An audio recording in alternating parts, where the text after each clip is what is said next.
Hello everyone, my name is Yatin Madan और आप लोगों का मैं स्वागत करता हूं मदान पाठशाला पे। तो आज डायरेक्टरेट ऑफ एजुकेशन की तरफ से हर क्लासेस के लिए वर्कशीट आ गई हैं। तो ये हमारी फर्स्ट वर्कशीट है। आज डेट है 5 जुलाई, तो आप यहाँ पे डेट देख सकते हो और ये है हमारी वर्कशीट नंबर 1। सो इस वीडियो में मैं आपको पूरी वर्कशीट तो करना बताऊंगा ही, बट आपको समझाऊंगा भी कि क्या क्या कॉन्सेप्ट्स हमारी वर्कशीट में दे रखे हैं और वो कहाँ कहाँ यूज हो सकते हैं। तो सॉल्यूशंस तो देखो यार, आपको हर जगह मिल जाएंगे, बहुत सारी यूट्यूब वीडियोस हैं हमारी और गूगल पे भी आपको सॉल्यूशन मिल जाएंगे। बट हमें इस वर्कशीट से क्या सीखना चाहिए और कहां ये हमारी यूज होगी वो मैं आपको समझाने वाला हूं, और ऑफ कोर्स सॉल्व करना तो मैं आपको बताने वाला ही हूं। तो चलिए इस वीडियो को स्टार्ट करते हैं। तो ये जो हमारी वर्कशीट है, इसमें बायोलॉजी का बेसिक दिया हुआ है हमें। तो सबसे पहले आप क्या करोगे, सबसे पहले यहाँ पे अपना नाम लिखोगे, यहाँ पे अपनी स्कूल टीचर का नाम लिखोगे, ठीक है। उसके बाद अगर आप नीचे जाओगे तो हम अब पॉइंटर्स पे चलते हैं, ठीक है। तो सबसे पहले प्लांट्स की बात की गई है इसमें। तो प्लांट्स के बारे में क्या बोला गया है कि प्लांट जो होते हैं वो डिफरेंट पार्ट में होते हैं। It consist of different part. बहुत सारे पार्ट्स होते हैं प्लांट के, आपने पढ़ा होगा, ब्रांचेस, लीव्स, रूट्स, स्टेम, ठीक है। तो जो ग्राउंड के ऊपर होता है, जो पार्ट ग्राउंड के ऊपर होता है, उसको हम बोलते हैं शूट, ठीक है। तो अगर जैसे मैं यहाँ पे एक प्लांट की बात करूं तो ये जो पूरा पार्ट है, ये जो ऊपर वाला पार्ट है, ये ग्राउंड के ऊपर है, तो इस वाले पूरे पार्ट को हम बोलते हैं शूट, ठीक है। ये पूरा पार्ट, अगर मैं इनकी बात करूं, इसकी बात करूं, तो इस पूरे पार्ट को कंबाइन हम बोलते हैं शूट। जो भी ग्राउंड से ऊपर है उसको हम बोलते हैं शूट, ठीक है। एंड दिस इंक्लूड्स स्टेम, इसमें स्टेम आती है, ब्रांचेस आती हैं, लीव्स आती हैं, फ्लावर्स आते हैं और बड आता है, ठीक है। तो आप यहाँ पे देख पा रहे हो, आपको लीव्स दिख रही होंगी, ठीक है। तो मैं एल लिख देता हूँ, ये लीव्स है हमारी। यहाँ पे हमारे पास फ्रूट आ रहा है, ठीक है। तो यहाँ पे हमारे पास फ्लावर आ रहा है, ये येलो कलर का अगर आपको दिख रहा हो, दिस इज आवर फ्लावर, ठीक है। तो हमारे पास ब्रांचेस आ रही हैं, हमारे पास स्टेम आ रही है। तो ये सब हमारा किस सिस्टम में आता है, ये हमारा शूट सिस्टम में आता है, ठीक है, शूट सिस्टम। अब उसके बाद अगर मैं बात करूं कि रूट सिस्टम की, तो जो भी पार्ट ग्राउंड के नीचे है, जो भी पार्ट ग्राउंड के नीचे है, उसको हम रूट सिस्टम बोलते हैं। ये तो आप लोगों को पता होगा कि जो ग्राउंड के नीचे ये वाले हमारे पास पार्ट्स हैं, इसको हम रूट्स बोलते हैं और इस पूरे सिस्टम को बोलते हैं रूट सिस्टम। तो ग्राउंड के ऊपर शूट सिस्टम, ग्राउंड के नीचे रूट सिस्टम, ठीक है। तो ये तो हुआ मेरा फर्स्ट पॉइंट, आई होप आपको समझ आया होगा। अब सेकंड पॉइंट में, leaves are generally green in colour due to the presence of chlorophyll. तो ये क्लोरोफिल जो वर्ड है ना, ये बहुत इंपॉर्टेंट है। जो प्लांट का ग्रीन कलर होता है, आप देखते हो कि ट्रीज ग्रीन है, प्लांट्स ग्रीन है, तो उनका जो ग्रीन कलर होता है वो होता है because of a chemical substance that is known as chlorophyll. इसको हम क्लोरोफिल बोलते हैं, ठीक है। अब क्लोरोफिल क्या हेल्प करता है, तो क्लोरोफिल आपको, अगर आप यहाँ पे देखो, लीव्स ग्रीन कलर की हैं, तो ग्रीन क्यों है, क्योंकि इसमें क्लोरोफिल है, ठीक है। क्लोरोफिल कहाँ प्रेजेंट होता है, थोड़ा सा एक्स्ट्रा नॉलेज मैं आपको देता हूं कि सेल जो होता है, सेल के अंदर एक ग्रीन कलर का पिगमेंट होता है। तो जब आप सेल चैप्टर को पढ़ोगे, नाइन्थ क्लास में एक चैप्टर है the fundamental unit of life, जब उसमें आप पढ़ोगे तो आपको पता लगेगा कि यहाँ कहाँ पे सेल में प्रेजेंट होता है, ठीक है। तो इसको हम बोलते हैं क्लोरोफिल। अब चलते हैं आगे। So plants can synthesise their own food by photosynthesis, thus they are called as autotrophs, ठीक है। तो इन प्लांट्स को हम ऑटोट्रॉप्स बोलते हैं।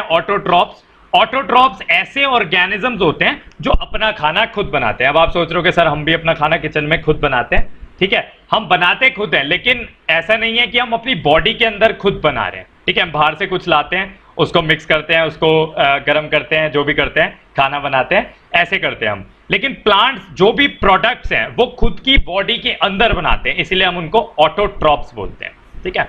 ऐसी एनिमल्स अपना खाना खुद नहीं बना सकते, तो वो डिपेंड करते हैं, ठीक है। तो वो एनिमल्स पे डिपेंड करते हैं डायरेक्टली या इनडायरेक्टली। तो हम अपने आप को, और एनिमल जो खाना नहीं बनाते, उनको हम बोल सकते हैं हेटेरोट्रॉप्स। तो ऑटोट्रॉप्स आप समझ गए, हेटेरोट्रॉप्स आप समझ गए, ठीक है। तो एनिमल्स को हेटेरोट्रॉप्स बोल सकते हैं, प्लांट्स को हम बोल सकते हैं ऑटोट्रॉप्स, ठीक है। तो ये 4 पॉइंट्स थे। पहले हमने रूट और शूट सिस्टम को समझा कि रूट सिस्टम जो ग्राउंड के ऊपर होता है, शूट सिस्टम जो ग्राउंड के नीचे होता है। फिर हमने समझा कि प्लांट्स ग्रीन क्यों होते हैं, क्योंकि उसमें क्लोरोफिल होता है। थर्ड पॉइंट कि प्लांट्स अपना खाना खुद बनाते हैं, जो उनको ऑटोट्रॉप्स बोलते हैं। और फोर्थ पॉइंट कि एनिमल्स अपना खाना खुद नहीं बना सकते, वो प्लांट्स पे डिपेंडेंट होते हैं, तो उनको हम हेटेरोट्रॉप्स बोलते हैं, ठीक है।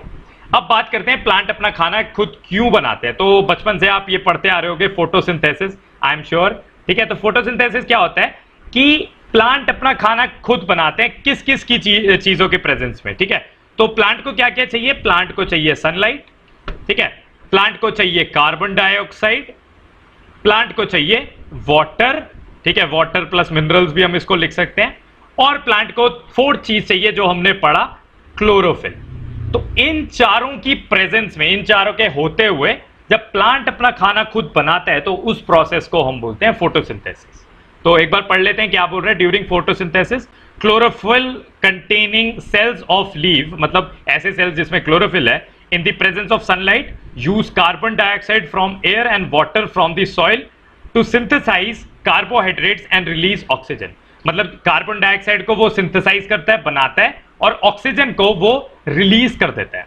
तो चार चीजें कौन कौन सी चाहिए? सनलाइट, कार्बन डाइऑक्साइड, वाटर और क्लोरोफिल। ये जब चारों चीजें मिलेंगी तो हमारा कार्बोहाइड्रेट्स बनेगा, और कार्बोहाइड्रेट्स बनेगा तो ऑक्सीजन रिलीज होगा। दो चीजें बनती है यहां पे देखो, जब कार्बन डाइऑक्साइड वाटर ऐड होता है सनलाइट की प्रेजेंस में और क्लोरोफिल की प्रेजेंस में, तो हमारा कार्बोहाइड्रेट बनता है। कार्बोहाइड्रेट बनता है जो कि प्लांट को एनर्जी देता है, और ऑक्सीजन बनता है जो प्लांट के लिए एज अ वेस्ट है, ठीक है, प्लांट को उसकी जरूरत नहीं है, प्लांट हमें उसको दे देता है और हमें उसकी जरूरत है, ठीक है। तो प्लांट के लिए वेस्ट प्रोडक्ट है, तो ऑक्सीजन वो रिलीज कर देता है। यहां पे आप देख पा रहे होगे ग्रीन एरो बना हुआ है, तो वो रिलीज कर देता है, ठीक है। अब हम बात करते हैं स्टोमेटा की। तो प्लांट अब कहां से कार्बन डाइऑक्साइड ले रहा है और कहां से ऑक्सीजन को छोड़ रहा है? तो प्लांट की जो लीव्स होती हैं उसमें छोटे छोटे होल्स होते हैं जिनको हम स्टोमेटा बोलते हैं, ठीक है। तो इन होल्स को, ये जो पूरा होल है इसको हम स्टोमेटा बोलते हैं। अब ये स्टोमेटा कैसे बना होता है? यहाँ पे दो सेल्स होते हैं, ऐसे करके दो सेल्स हैं किडनी शेप्ड के या राजमा शेप्ड के, इनको हम क्या बोलते हैं? गार्ड सेल्स बोलते हैं। गार्ड सेल्स, ये गार्ड की तरह काम करते हैं, कभी भी स्टोमेटा को ओपन कर देते हैं, क्लोज कर देते हैं। So these two are known as the guard cells. अब स्टोमेटा का काम क्या होता है? Exchange of gases and transpiration of water. जो भी पानी, जैसे हम स्वेट करते हैं, हमें पसीना आता है, तो वाटर रिलीज होता है, एक्सेस ऑफ वाटर, ज्यादा पानी अगर प्लांट एब्जॉर्ब कर ले तो एक्सेस ऑफ वाटर रिलीज होता है इस स्टोमेटा के थ्रू, ठीक है, इस पोर्स के थ्रू, ठीक है। तो transpiration of water and exchange of gases stomata का काम होता है, ठीक है। उसके बाद हम बात करते हैं अपने लास्ट पॉइंट की।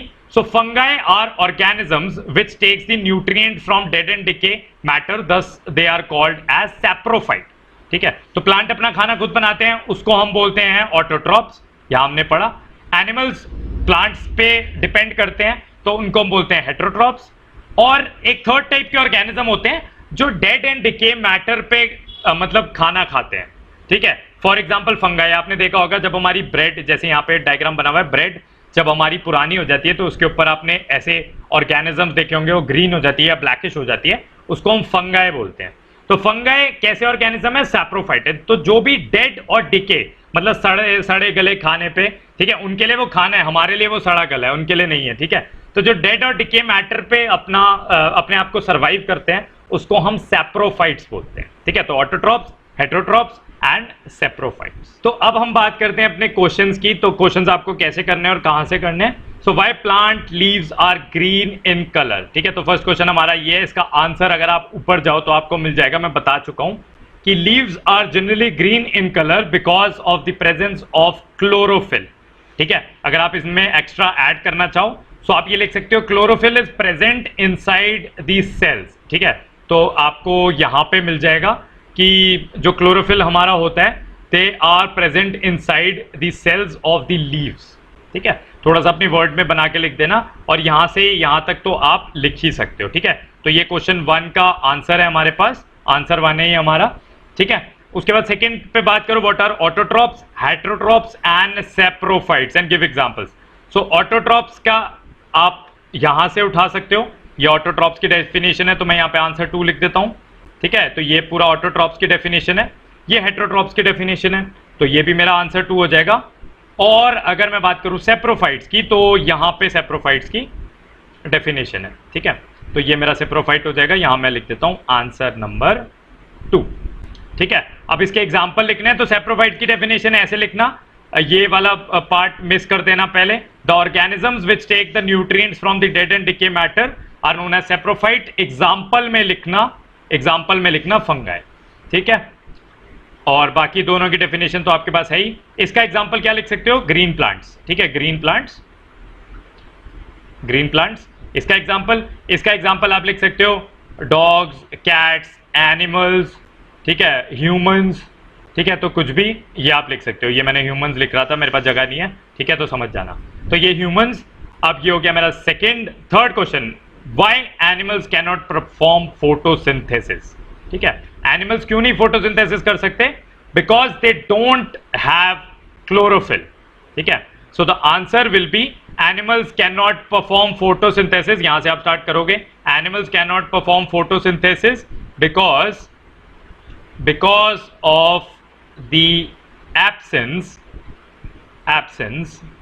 of chlorophyll in their cells। ठीक है, in their cells। और वैसे भी मैं आपको अच्छे से समझा चुका हूं, तो आप खुद भी लिख सकते हो because of absence of chlorophyll in their cells, मतलब उनके सेल्स में क्लोरोफिल नहीं होता तो फोटोसिंथेसिस नहीं कर सकते। ठीक है, तो ये थर्ड क्वेश्चन का आंसर है आपके पास, ये आपको खुद लिखना पड़ेगा।